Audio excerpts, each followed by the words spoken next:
साध संगत जी, प्रेम से कहना धन निरंकार जी। एक नई साखी के साथ स्वागत है आप सभी का आपके ही अपने चैनल पर। आज की साखी का विषय है संतों का विलक्षण ऐश्वर्य। तो चलिए सुनते हैं आज की ये साखी। साध संगत जी, एक बार मीराबाई को किसी ने ताना मारा कि मीरा, तू तो राज रानी है, महलों में रहने वाली, मिष्ठान पकवान खाने वाली, और तेरे गुरु झोपड़ी में रहते हैं, उन्हें तो एक समय का खाना भी ठीक से नहीं मिलता। अब मीरा से ये सब कैसे सहन होता। मीरा ने पालकी मंगवाई और वो गुरु दर्शन के लिए चल पड़ी। मायके से कन्यादान में मिला एक हीरा मीरा ने अपनी गांठ में बांध लिया और मीरा पहुंच गई अपने गुरु की कुटिया पर। मीरा के गुरु संत रविदास जी की कुटिया जगह जगह से टूटी हुई थी। वो एक हाथ में सुई और दूसरे हाथ में एक फटी पुरानी जूती लेकर बैठे थे। उनके पास में एक कठौती पड़ी थी। हाथ से काम और मुख से नाम चल रहा था। ऐसे महापुरुष कभी बाहर से चाहे साधन संपदा वहीन दिखें, पर अंदर की परम संपदा के वो धनी होते हैं, और बाहर की धन संपदा तो ऐसे महापुरुषों के चरणों की दासी होती है। यही संतों का विलक्षण ऐश्वर्य है। मीरा ने गुरु चरणों में वो बहुमूल्य हीरा रखते हुए प्रणाम किया। मीरा की आंखों में श्रद्धा प्रेम के आंसू थे। वो हाथ जोड़कर गुरु से निवेदन करने लगी, गुरुजी, लोग मुझे ताने मारते हैं कि मीरा तू तो महलों में रहती है और तेरे गुरु के पास रहने के लिए एक अच्छी कुटिया भी नहीं है।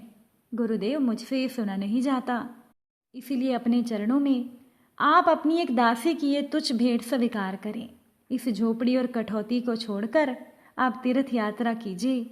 और इसके आगे संत रविदास जी ने मीरा को बोलने का मौका ही नहीं दिया। संत रविदास जी बोले, गिरधर नागर की सेविका होकर तुम ऐसा कहती हो? मुझे इसकी ज़रूरत नहीं है बेटी। मेरे लिए इस कठौती का पानी ही गंगा जी है, ये झोपड़ी ही मेरी काशी है। इतना कहकर संत रविदास जी ने कठौती में से एक अंजलि जल लेकर उसकी धार की और अनेकों सच्चे मोती जमीन पर बिखर गए। मीरा हैरान सी देखती रह गई। ऐसा होता है संतों का विलक्षण ऐश्वर्य। साध संगत जी, एकनाथ जी महाराज का नाम तो आप सभी ने सुना होगा। बालकपन में ही इनके माता पिता का देहांत हो गया और एकनाथ जी अनाथ हो गए। 12 वर्ष की आयु में बालक एकनाथ के जीवन में घटना घटित हो रही थी। जब वो एक शिवालय में कीर्तन कर रहे थे तो रात्रि के अंतिम पहर में आकाशवाणी होती है, जाओ देवगढ़ में जनार्दन पंत के दर्शन करो। आकाशवाणी को सुनकर एकनाथ जी देवगढ़ की ओर चल पड़े और वहां जाकर उन्हें जनार्दन पंत के दर्शन हुए।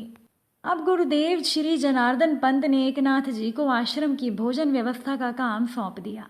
एक दिन एक पाई का हिसाब ना मिलने के कारण वो पूरी रात हिसाब मिलाने में लगे रहे, और जैसे ही उन्हें अपनी भूल ज्ञात हुई वो बहुत प्रसन्न होकर अपने गुरु के पास आए। गुरुजी बोले, पुत्र, जब तुम एक पाई की भूल ज्ञात होने पर इतने प्रसन्न हो तो जीवन की भूल जान लेने पर तुम कितना खुश होंगे। कहा जाता है कि उनके गुरुदेव जनार्दन पंत जी साक्षात भगवान दत्तात्रेय थे। साध संगत जी, संत एकनाथ जी के जीवन में बहुत से चमत्कार देखने और सुनने को मिलते हैं। ये भी कहा जाता है कि कृष्णा और गोदावरी नदियां भी मनस्वी रूप धारण करके उनकी कथा सुनने आती थी। एक बार एकनाथ जी राम कथा कह रहे थे। प्रसन्न था अशोक वाटिका में सीता जी एवं हनुमान जी का संभाषण। इसमें एकनाथ महाराज जी बोले कि अशोक वाटिका में सफ़ेद रंग के पुष्प थे। इस पर श्री हनुमान जी ने प्रकट होकर कहा, वाटिका के पुष्प लाल रंग के थे।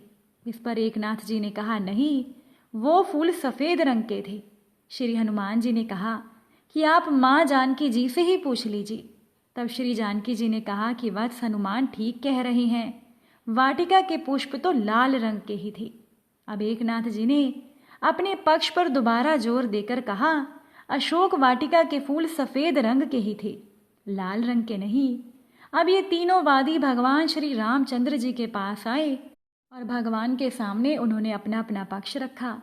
तब भगवान ने विवाद को निपटाते हुए कहा, अशोक वाटिका के फूल सफ़ेद रंग के ही थे, परंतु हनुमान जी एवं जानकी जी को क्रोध के कारण सफ़ेद रंग के फूल लाल रंग के दिखाई दे रहे थे।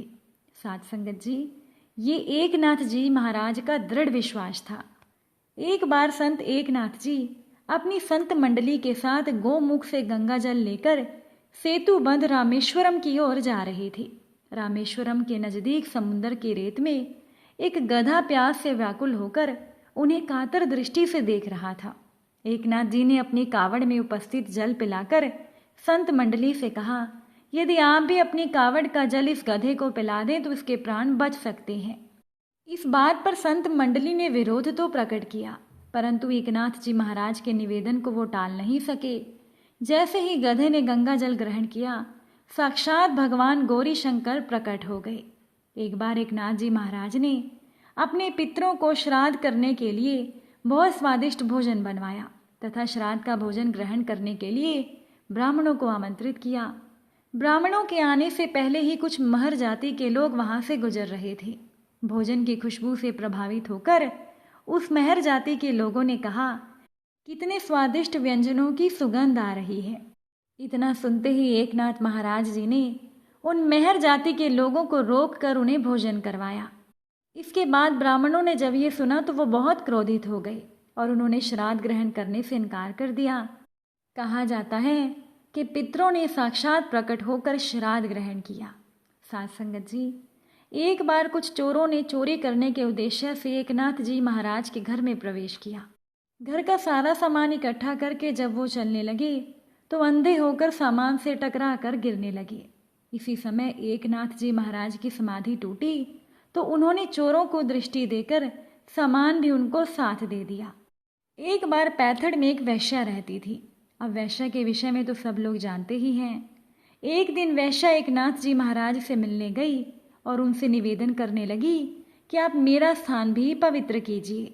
इस पर एकनाथ जी महाराज ने कहा, जरूर। एकनाथ जी महाराज ने समाज की संकीर्ण रूढ़ियों को तोड़कर वैश्या के घर जाकर उसे परम पवित्र कर दिया और कहते हैं कि उसी दिन से वो वैश्या भगवान के भजन कीर्तन में लग गई। अब एक दिन बहुत बारिश हो रही थी। अर्धरात्रि के समय 4 ब्राह्मण एकनाथ जी महाराज के घर पहुंचे।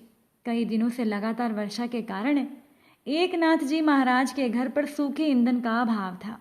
अब महाराज जी को ब्राह्मणों की सेवा करने के लिए सूखे ईंधन की जरूरत थी, तो महाराज जी ने अपने पलंग को तोड़कर सूखे ईंधन की व्यवस्था करके ब्राह्मणों की यथा योग्य सेवा की। एक बार कुछ असामाजिक तत्वों ने मिलकर प्रस्ताव बनाया कि एकनाथ जी महाराज को क्रोधित किया जाए।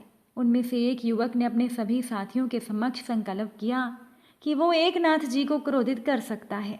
उस युवक ने योजना के अनुसार काम करना शुरू किया। वो जूते पहनकर एकनाथ जी महाराज की रसोई में घूमने लगा और उनके घर को दूषित करने का प्रयोजन करने लगा। एकनाथ जी महाराज की धर्मपत्नी घर को बुहार रही थी तो वो युवक उछलकर उनकी पीठ पर जाकर बैठ गया। एकनाथ जी महाराज ने उसे ऐसा करता देखकर अपनी पत्नी से कहा, बच्चा आपकी पीठ पर बैठा है, उसे चोट नहीं लगनी चाहिए। तब उनकी पत्नी ने कहा, ये तो मेरे बच्चे जैसा है, मैं इसे अपने बच्चे की तरह रखूंगी और दुलार करूंगी। इतना सुनते ही वो युवक की संपूर्ण शरारत सिर के बल दौड़ गई और उस युवक ने संत एकनाथ जी महाराज और उनकी धर्मपत्नी दोनों से माफ़ी मांगी। साथ संगत जी, ऐसा होता है संतों का विलक्षण ऐश्वर्य। अगर आज की ये साखी आपको अच्छी लगी हो तो वीडियो को लाइक और शेयर ज़रूर कीजिएगा। आप सभी से फिर मुलाकात होगी नई साखी और नए विचारों के साथ। साथ संगत जी, प्यार से कहना, धन निरंकार जी।